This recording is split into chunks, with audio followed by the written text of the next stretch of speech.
नमस्कार मित्रों, स्वागत है आपका न्यूज़ 24 प्राइम के टॉक शो सुनी सी। मित्रों, चर्चा का विषय आज कांग्रेस इसलिए कि आज एक बहुत बड़ी घटना घटित हुई है। हालांकि इसकी सुगबुगाहट तो तब से ही आने होने लगी थी जिस दिन सिंधिया ने कांग्रेस छोड़ी।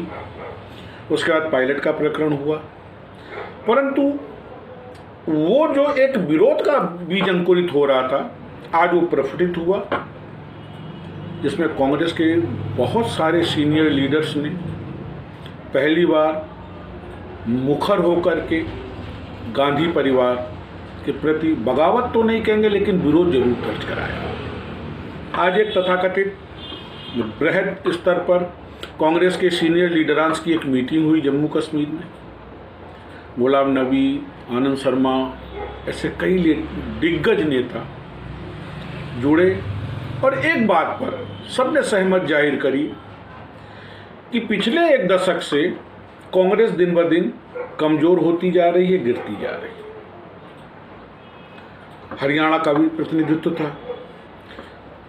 खुल करके कहा गया कि कांग्रेस की वर्तमान लीडरशिप जो है उस वजह से पूरी की पूरी पार्टी जो है वो समापन की कगार की तरफ है।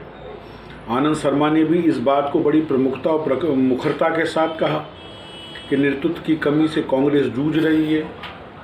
मित्रों, हम शुरू से इस बात पर कहते चले आ रहे हैं, अगर आप हमारे पुराने वीडियोस पर ध्यान दें कि कांग्रेस का जो शीर्ष नेतृत्व है, मैं जानता हूं उनके लिए मजबूरी है।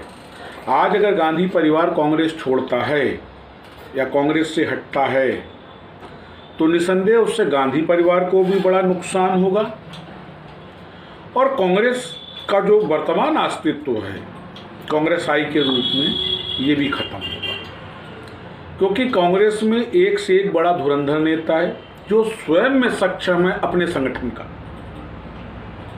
और अब तक ये गांधी परिवार के ही नाम पे बंधा था। परंतु जिस तरीके से 1951 से मैं बात कर रहा हूँ जवाहरलाल नेहरू के समय से कांग्रेस ने एक एंटी हिंदुइज्म थॉट चला रखा था, उसका खामियाजा आप कांग्रेस को उठाना पड़ रहा है और उसका फायदा भाजपा उठा रही है। आज जो आर्थिक दलन की नीतियां प्रमुखता से समाज पे काबिज होती चली जा रही हैं, महंगाई बेइंतहा और सारी महंगाई मध्यम वर्ग के लिए, निचले तबके के पास तो कल ना कुछ था ना आज कुछ है ना कल कुछ होगा। आलू चाहे 10 रुपए किलो बिके, चाहे 2 रुपए किलो बिके, चाहे 100 रुपए किलो बिके, उसको फर्क नहीं पड़ना। फर्क किस पे पड़ता है? फर्क मध्यम वर्ग पे पड़ता है। ये बात माननीय मोदी जी को भी समझनी चाहिए। मोदी जी, आपकी नीतियां ही आपके भविष्य का आधार होंगी, इस बात को आपको भी समझना चाहिए। और ऐसा नहीं कि कांग्रेस का नेतृत्व नहीं बदलेगा। जिस तरीके से आज विरोध मुखर होकर के समक्ष आया है, ये हो सकता है कि आपकी सरकार 24 में पुनः रिपीट करे, लेकिन उसके लिए सरल नहीं। जिस तरीके से किसान बिल को लेकर के अब वो अफवाहें हैं या सत्यता है ये तो ईश्वर जाने। सरकार की मंशा क्या है, सरकार की नीयत क्या है, ये ईश्वर जाने और सरकार जाने। इन बिलों से वास्तविक लाभान्वित कौन होगा ये ईश्वर जाने या सरकार जाने। लेकिन जिस तरीके से विरोध है, केंद्र सरकार को उस विरोध का भी सम्मान करना चाहिए। आईएसआई शामिल हो गया, खालिस्तान शामिल हो गया, यही तो कांग्रेस भी करती थी। जब कहीं भटाका होता था आईएसआई ने करवा दिया। जिस समय हिंदुस्तान में कोई मुद्दा उठा उसी समय एक तथाकथित आतंकवादी घटना होती थी, मुद्दा खत्म हो जाता था आतंकी घटना के ऊपर। क्योंकि हिंदुस्तान का आदमी इमोशनल ज़्यादा है, वो तथाकथित राष्ट्रीयता को लेकर के बड़ा लेता था। जिस तरीके से आप इलेक्ट्रिसिटी पे बिल लाने जा रहे हैं, मैंने कल आपके साथ शेयर किया था। जिस तरीके से रेलवे को किरायों को बढ़ाने की बात हो रही है, और उत्तर प्रदेश सरकार ने तो वैसे ही सारे रिकॉर्ड तोड़ रखे हैं। 3 साल में 7 बार बिजली की दरों में बढ़ोतरी की गई। हिंदुस्तान की सबसे महंगी बिजली दे रहे हैं। कौन सी बिजली दे रहे हैं? और जो इलेक्ट्रिसिटी एक्ट आने वाला उसके बाद लाभान्वित कौन होगा? सरकारों को इस पर भी गौर करना चाहिए। कल मैंने एक पोस्ट पढ़ी थी, उसको बात को मैंने शेयर भी किया कि भाई जिनके पास अतिरिक्त कमाई के स्रोत हैं उनको तो पेट्रोल प्रोडक्टों की वृद्धि से कोई फर्क नहीं पड़ेगा, परंतु मुझे पड़ेगा। ये एक आम आदमी का भाव है जिसको वर्तमान मोदी सरकार दरकिनारा कर रही है। और ये थोड़ा घना नहीं, ये 8 से 12 करोड़ का वो वोटर है जो भाजपा का आधारभूत वोटर था, जिसको मध्यम वर्ग कहते हैं। आज जिस तरीके की चर्चा कांग्रेस के वरिष्ठ नेतृत्व के मध्य से उठी है, ये इसी वर्ग के ऊपर फोकस कर रही है। क्यों? क्योंकि 51 से और 21 तक अगर एक थोड़ा सा रिजीम मिसेस गांधी का छोड़ दें कि इलेक्शन जीतने के 2 साल महंगाई रहती थी, फिर 3 साल जो है वो आम आदमी के लिए जीवन सरल हो जाता था, तो आदमी 2 साल की महंगाई को भूल जाता था। ऐसा नहीं है, कॉरपोरेट को मिसेस गांधी भी ओबलाइज करती थी, जिंदल टाटा बिड़ला तब भी सक्सीडिंग हो रहे थे। परंतु 5 साल अनवरत ये कहना कि हम पूरे हिंदुस्तान की व्यवस्था बदल देंगे, मोदी जी व्यवस्था बदले न बदले हिंदुस्तान जरूर बदल जाएगा।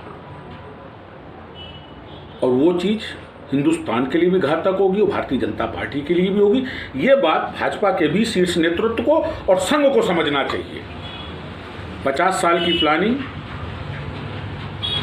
वही पुराना शेर, खबर नहीं 2 पल की हो 100 वर्ष का सामान, अनुचित है। स्थायी तो इस धरा पर कुछ नहीं रहा है और न रहेगा। हाँ, रहेगा क्या कि अगर वर्तमान सरकार ये 8 करोड़ से 12 करोड़ का जो ये एक्चुअल मिडिल क्लास है, अब और लोअर मिडिल क्लास है जो बिल्कुल समकक्षता में है, और ये 52 से 57% है, इसको अगर कंसीडर करके मोदी सरकार काम करती है तो निसंदेह मानिए एक अच्छा समय अंतराल मोदी सरकार को मिलेगा। अन्यथा मोदी सरकार के पास केवल तब तक का समय है जब तक एक सशक्त और सक्षम नेतृत्व विपक्ष को नहीं मिलता। याद करिए वो 2 साल, 2 टेनवर मनमोहन सिंह सरकार के, किन किन नामों से मनमोहन सिंह को जो है विभूषित किया जाता था, अगर आपको याद। और उसके बाद भी दो टेनवर मनमोहन सिंह सरकार चली। परंतु जिस दिन हिंदुस्तान की जनता को नरेंद्र मोदी के रूप में एक विकल्प प्राप्त हुआ, सरकार बदल गई। कमोबेश वही स्थिति आज है।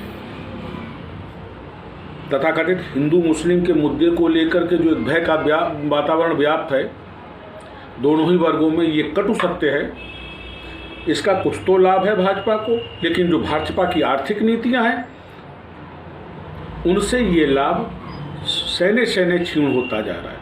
इस बात को भाजपा के शीर्ष नेतृत्व को मानना चाहिए, संघ को समझना चाहिए। संघ तो वैसे भी बहुत आगे की योजनाएं लेकर के चलता है, पर कहीं ना कहीं कैलकुलेशन में गड़बड़ी है। जिस तरीके से वर्तमान सरकार का ब्यूरोक्रेट सरकार पर हावी हो रहा है, ये चीज़ कहीं ना कहीं भावी भविष्य में नुकसानदायक हो सकती है भाजपा के लिए, अगर आज भी भाजपा न चेती तो। 3 महीने में 250 रुपये की गैस की दरों में वृद्धि। याद करिए 2012 से 14 का वो समय कि 10 रुपया सिलेंडर बढ़ता था तो यही भाजपा के कार्यकर्ता, यही भाजपा के नेता सड़कों पर हुजूम लगा देते थे।